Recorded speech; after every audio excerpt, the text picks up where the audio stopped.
part 3, out in the cold. Anyway, like what I was saying, I get cut off, whatever. No one in the entire globe universe strives to grow up to be an addict. Okay? Things start simple and small, and you get away with certain things, like beer or whatever, or a cigarette, or,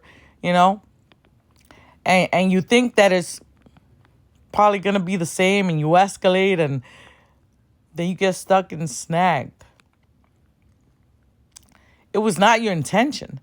And then your body craves it so bad. It robs your soul. Well, anyway, back to the story. But food for thought, all right? Like, yeah, so it stunk. Whatever.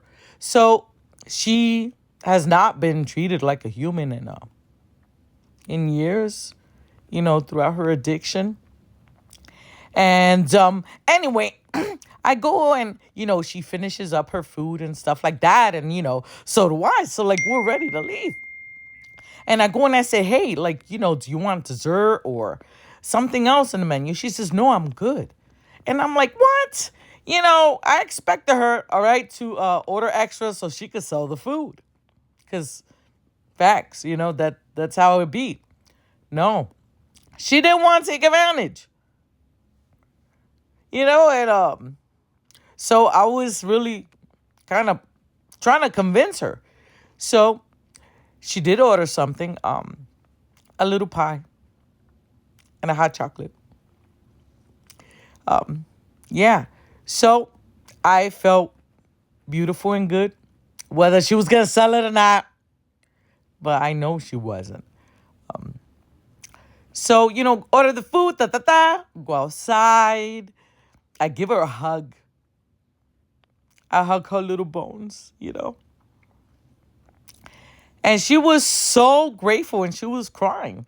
And she said, thank you. And I said, what? Thank you. That was so brave of her. To go in with me, surrounded by all those bullies. And, physically looking really,